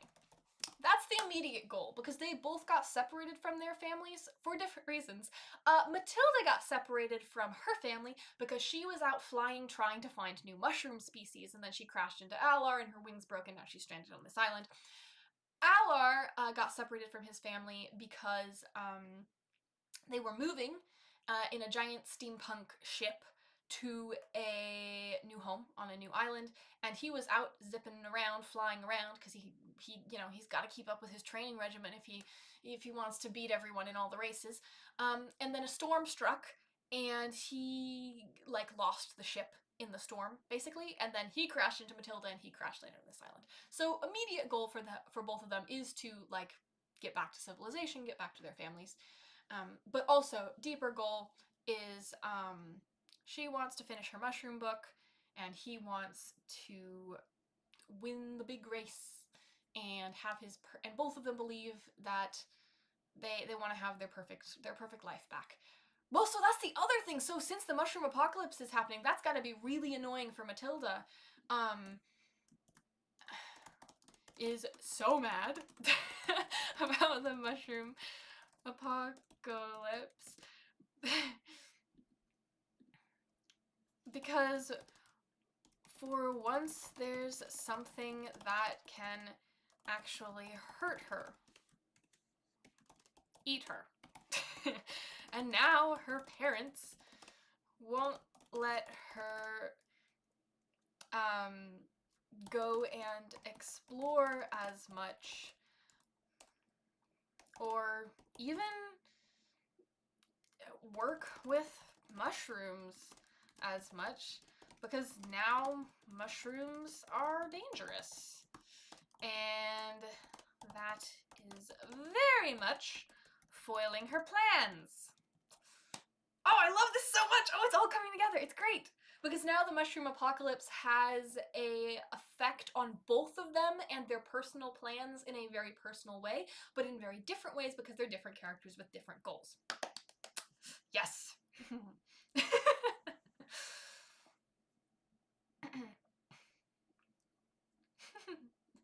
Enough of me getting distracted with inspirational TED Talks. Aw, but we like your inspirational TED Talks. Never fear, I'm sure there will be others in the future. Wait, so they're mushrooms that eat other species? Yeah, they're like zombie mushrooms. Like, I don't know if you've ever heard of the zombie ant fungus. There's this fungus. It's super creepy if you ever look it up. There's this fungus that, like, infects ants, and it it literally hijacks their brains, and it basically turns the ant into a zombie, and then the ant will go back to the colony and spread the spores of this fungus, and all the ants will turn into zombie ants, and they eventually die, because the fungus feeds on these ants while it is still alive. I'm not gonna do something quite that creepy. Like, I don't think I actually want the mushroom apocalypse, the evil mushrooms, to like infect people and turn them into zombies. I don't know if I want to do that or not. But they are like they basically the mushrooms act like zombies. They want to eat people for whatever reason. Because just like how mushrooms in real life often feed off of corpses, that's a thing. Fungus, mushrooms, they feed off. There's so many that feed off of dead trees or that feed off of like animal corpses, and that's how they live. These mushrooms feed off of humans, and they have become sentient, and they can now walk around and eat people. So that's the plan. The fungus possesses the ants. Yeah, it does. It's really creepy. Yeah. Yeah, it is super creepy. Yeah. It's really creepy. But that exists, and that's terrifying. So I'm not gonna go quite that route. Also, just because I do know of another zombie story. I can't remember the name of it. I think it was maybe The Last of Us. It's an adult TV show. I don't know if I'd necessarily recommend anyone watches it, because it definitely has adult content from what I've heard. I have not watched it.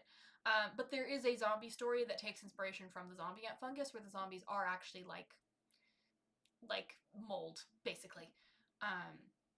So I don't want anyone to, yeah. But yeah. So anyway, long story short, yes, these mushrooms eat people. So now, why do they do that is the question. Why have they suddenly done that?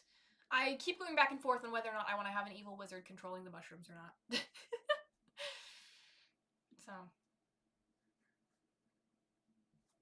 So something lighter, according to Millie, is people eating mushrooms.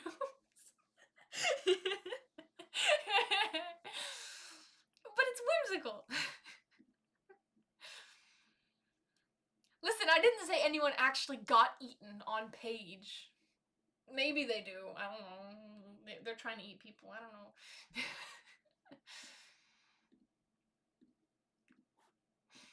Look, you gotta have bad guys. I want to have cool fight scenes, guys. They're never gonna have cool fight scenes. They need someone to fight, okay? Sue me. On page. Yeah, exactly. Well, the mushrooms have to have eaten someone at some point in order for them to be a threat. Hey, listen. Children like the characters getting eaten, apparently, because there are so many monsters in middle grade books where their motivation is to eat people. That's the original fairy tales, guys. Was the witches want to eat children. So take that as you will. How do you fight a mushroom? I don't know. We'll figure that out later. That's a problem for later me. They fight the mushrooms. I don't know. I love the idea of a wizard and the way the mushrooms themselves aren't inherently evil. Yeah, maybe. Although I'm thinking the mushrooms themselves aren't really people. I don't know if they necessarily have faces. They're more just like they're not a species the same way these are. They're more like, I don't know, giant mushrooms with legs. Yeah. But yeah, wizard could be interesting. Like, I do feel like there would need to be some sort of wizard or something that started this, because in my mind, this is a very immediate problem.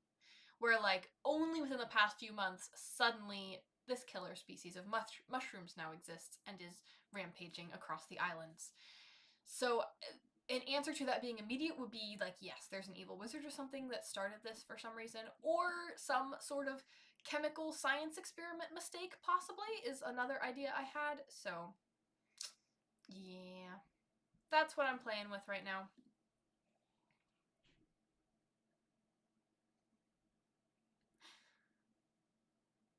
We need the cool fight scenes like a Mysterious Benedict Society. Exactly. It's giving Ronald Dahl. Yes, this is a very fantasy fairy tale.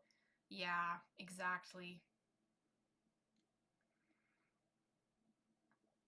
Yeah. Very fantasy fairy tale, soft world building, that sort of thing for this one. Very whimsical. Yeah, I'm not going to be having a super hard magic system. I'm going to leave a lot up to just like whatever fits the vibe. Yeah.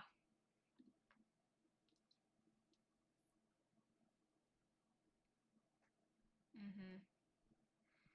Is it one type of mushroom or all of them? That I also don't know. I feel like it could be specifically one type of mushroom, maybe. But again, yeah, I haven't decided yet. We'll see. We'll see where the vibes lead us. Yeah. But yeah, no, one of my favorite books growing up, it was Jinx by Sage Blackwood. It's not massively popular, so I don't know how many other people have read it, but it was this terrifying dark forest is where all the characters lived, and everything in there wanted to eat them. Everything did. I loved that story as a kid. I absolutely loved that book.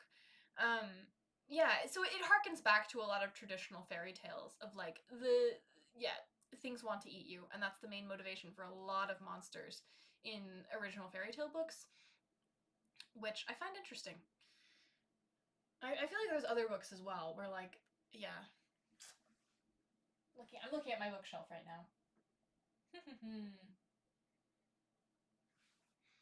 Or like dragons that want to eat people. Yeah. Just mushrooms. Mushroom dragon. What if there's a mushroom dragon? I don't know if I'll do that or not, but that's a fun idea. So, Minecrafty and whimsy. Exactly! I said this last time, but it is very Minecraft world building. Are you going to outline on this live stream? Yes, that's what I'm working on. Maybe Matilda has a mentor and said mentor caused the problem. I don't know, that could make a traumatized child. Ooh, possibly? Perhaps? Huh. Okay, hang on here.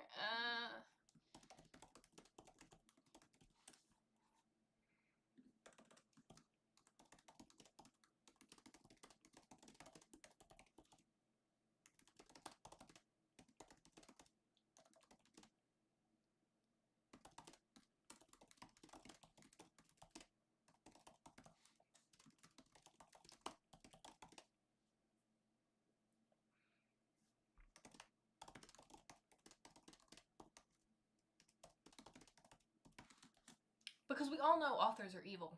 I don't know. Yeah, okay. I'll put that in the brainstorm. That's a good idea. Okay. Also to find your family. Fear. Well, if she's really, yeah, to finish her mushroom book. Oh, this is perfect. Okay, I just got an idea. Ah, yes. Okay.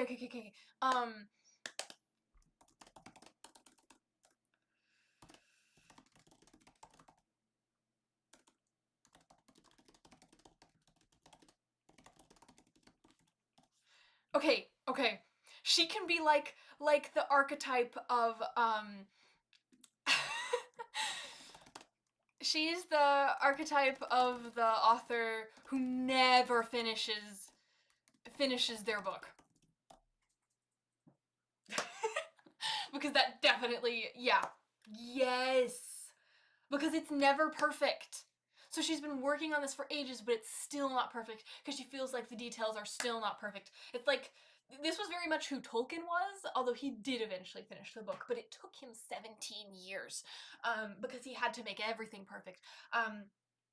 Yeah, like she can't finish it because it has to be perfect, and she's so caught up in the details that she can't see the forest for the trees, which is why she's been struggling with this for so long to finish this book, because everything has to be perfect before she can be happy with it, before she can finish it, which means we can concretely demonstrate her arc by at the end of the book, our book, she declares that the mushroom book is finished after all. It's not perfect, but it's still something beautiful that she's really proud of. And maybe that's enough. There we go. Love that. Yeah. Aw. Resonates with a lot of people. Yeah, I think a lot of young writers will resonate with that, or old writers, honestly. There we go. Okay, that's so perfect, and I love, yeah. And then both of the things they're obsessed with are like oriented in different ways, because her to write and finish this book, she needs, like, you can see exactly how that would cause her to feel like, I need to make everything perfect. I need every detail to be perfect before I can declare this done. And you can see how for Alar it's the opposite of like because he's a racer and he's a flyer. In order, his idea of perfect, he needs to go fast in order for things to be perfect. He needs to go fast in order to achieve what he wants. So there we go. Oh, I love it so much. I'm getting so excited about this book, you guys. Oh, this is fantastic. Okay. Love this. Yes, it's all coming together. Okay. All right. uh, I'm glad you guys are liking it too. That's amazing. Okay. Oh, I may go a little bit over time, guys. I'll be honest, because technically I'm only supposed to stream for 2 hours, but I wanted to get just a little bit into this first act first. If you guys still want to stick with me, so yeah, I see a setup for some very good character development. Yes, exactly. I'm so excited. Yes. Me too. You should so publish it. Maybe I will. Hey, this could be a thing, guys. I write this whole book on stream. You guys get to see the whole process, and then I publish it, and you guys can buy it. Yeah. Okay. So let's just get into the beginning of this. And you guys can say you watched the whole writing process as well. Which kind of gives you spoilers, I suppose, but I don't know. I would think it's cool still, so. We should do that. I'm willing to stay for as long as I can. Yeah, I'll always go overtime. Feel free to go overtime. Okay, cool. Awesome. Okay. All right.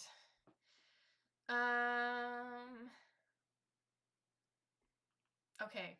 I feel like I basically know the questions to this. The main one I need to ask is, how can I show the audience in the first 5 minutes why what's happening matters to my protagonist given their desire, fear, and misbelief? All right, I'm gonna jump up here and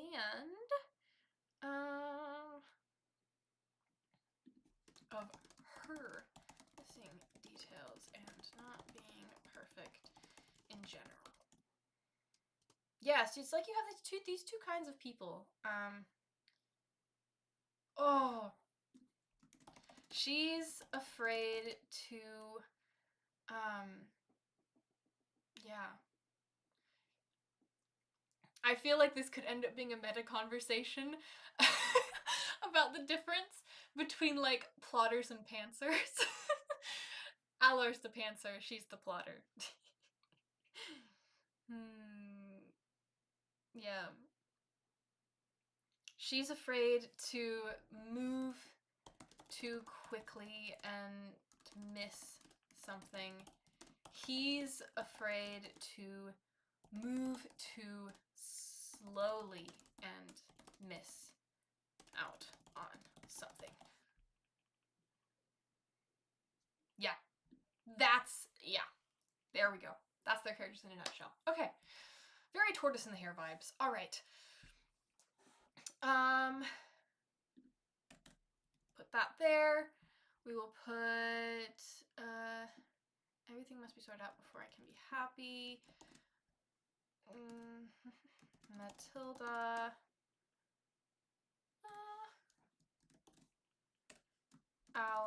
And then let me copy paste his stuff over here so I can reference that as I go.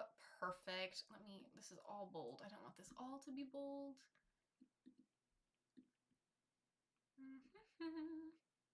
There we go. Okay. All right, that's the notes I need to keep an eye on while I do this. All right, okay, so the main question I need to ask here is how can I show in the first 5 minutes why what's happening matters to my protagonist given their desire, fear, and misbelief? Okay, yeah, so basically opening for the book, how do we get the reader to understand all of this? Not all of it, but the basics, enough to make them care about the characters, essentially. What do the characters look like? That's another thing that I haven't fully decided yet. To me, that's always secondary. First, I usually figure out their personality, and then I figure out kind of give them a look that works with the personality, that kind of reflects it, or intentionally doesn't. Either way. I mean, I know Alar has wings. That's about all I've decided, I'll be honest. I will need to think about character design at some point, but right now we're going to focus on structure. I'm open to ideas. I also kind of think it'd be good to, especially since they have these magical species things going on, I want to figure out, find a bird to base Alar off of and his appearance off of. I do know I want Alar to have wings and I want his ears to be pointed because that's more aerodynamic technically. That's about all I know about him. And then I know for Matilda, I want her to just very much give off mushroom vibes, but I don't know what that means. But I think I might find some, learn more about mushrooms and kind of get some ideas there for what she should look like and how I'm going to describe her. So yeah, I don't know yet. The great thing about having these, fantasy archetypes is I could make them have bright colored hair if I wanted to. And just say, yeah, that's how they look, you know? Because he's an avian and she's I still don't know what to call her species, but she's Miss Durable. She's the durable species. And they can just do that, which is super fun because I've never had that before. I've always written human characters. So this is something that's a little bit different for me and I'm super excited about it. So I might get pretty fun with what they look like, but I haven't decided exactly what yet. So yeah, I'll think about that. I'll keep that in the back of my head. Base his character after a lark, obviously. True. How much longer do you think you'll go? Probably not more than 15-20 minutes at this point. I think you should check out Rivali from Zelda. He's also a bird guy. Ooh, I could look that up. That might be a good idea. Were the typed out story structure explanation yours or were they copy pasted from somewhere else? They are Abby Emmons. Credit goes to Abby Emmons for the structure. I should somehow figure out how to pin that here. Actually, I can. This is the great thing about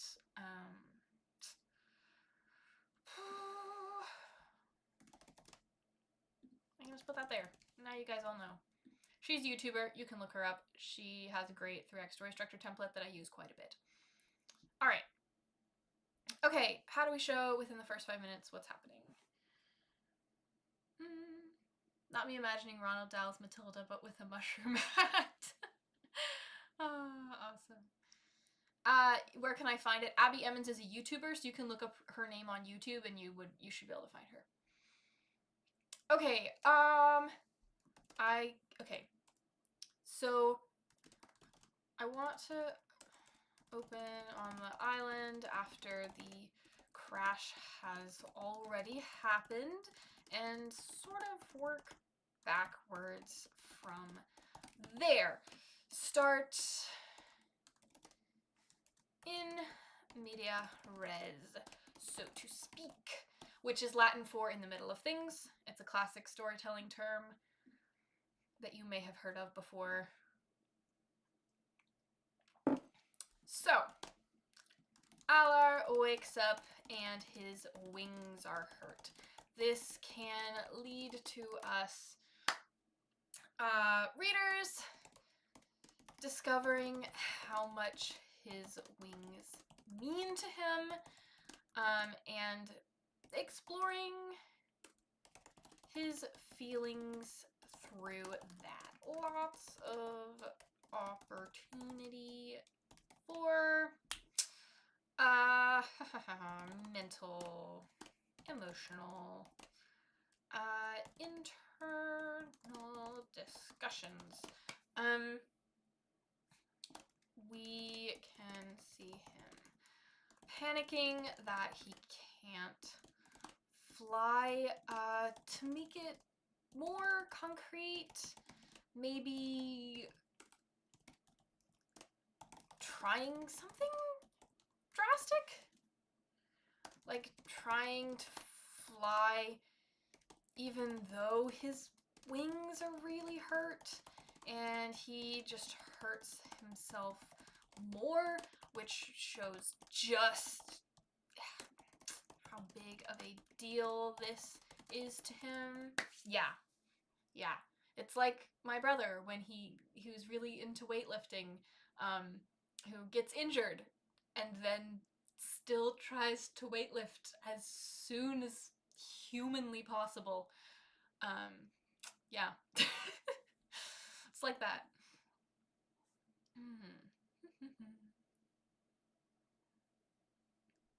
I have to go by. Also, before I go, are you going to plan the next stream? I am. As soon as the stream is over, I will post the schedule for the next stream. It will be within 2 weeks or less. So, yeah, keep an eye out. Once it is over, I'm gonna plan a new one. I think the next one I do might be on Thursday, because according to my YouTube analytics, a lot of you are online on Thursday. So, yeah. It'll be either this Thursday or the next, I think is the plan. But you'll see it. So, no worries. Thank you. Yeah, of course. Please plan so I can come back. Yeah, don't worry. I every time, as soon as I finish a live stream, I'll look at my calendar, figure things out, and schedule the next one within 24 hours at least. So, if not right away. Okay. Okay, so we can see how big of a deal that is to Alar.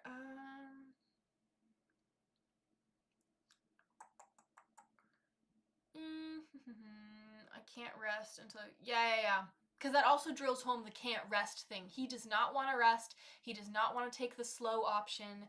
He wants a quick fix. He wants to get back in the sky as soon as possible. So that's how we can show that. It's him trying something really drastic. And then he meets Matilda. Or Winky meet Matilda. Gonna have to figure out exactly how the narrator works into this, but okay. How are we gonna work on this? Okay, how do we communicate this? Well, so first, he's going to be really mad at her for hurting his wings. Yeah, all right.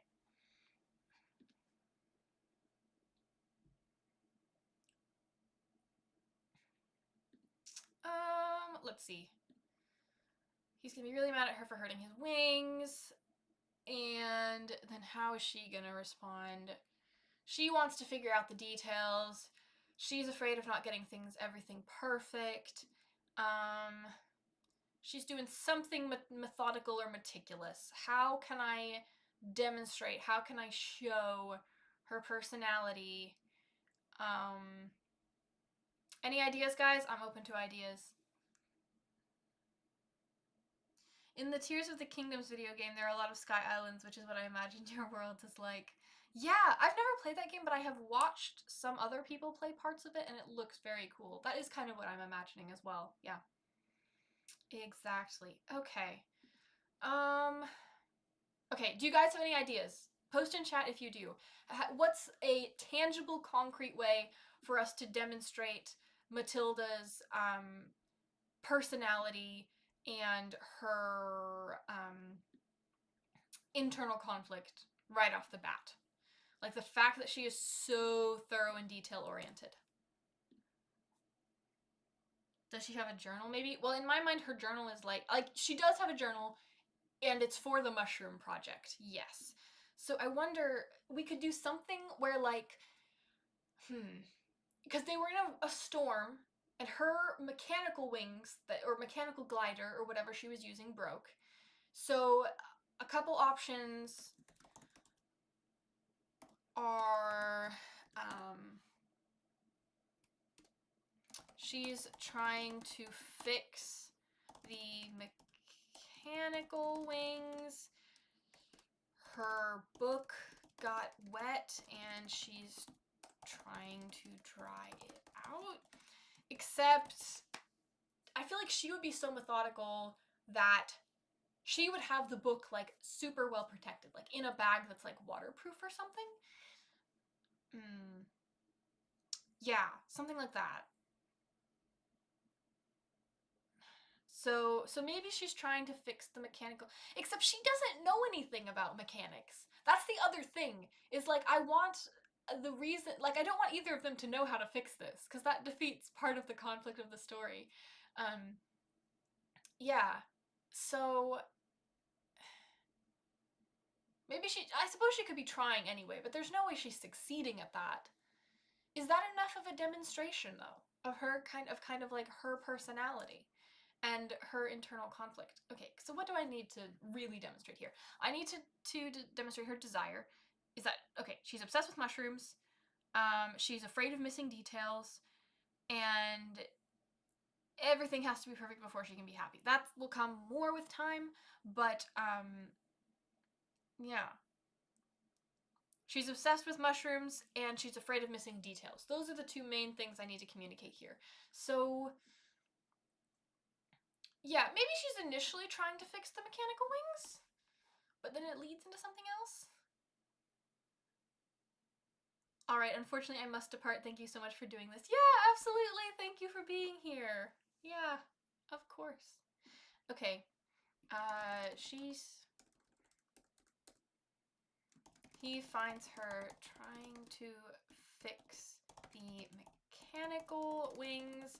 They chat, and he soon discovers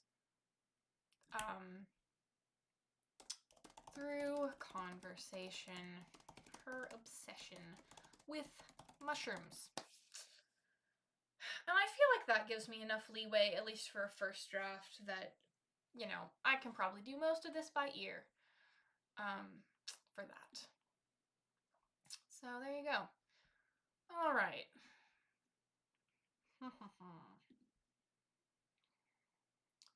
Inciting incident. The inciting incident has already happened.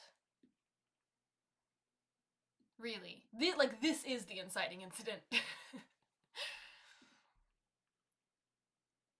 This is the event that really sets your story in motion. Your inciting incident doesn't have to be some big, epic, crazy call to adventure. This one is.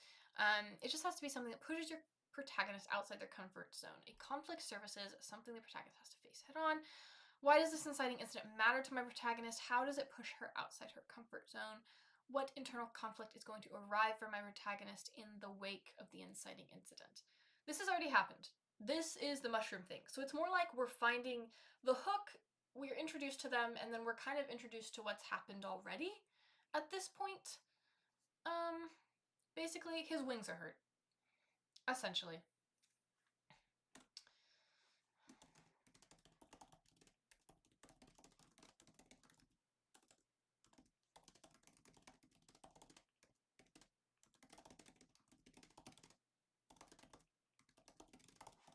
Maybe we need to demonstrate it with, like, them seeing the mushrooms.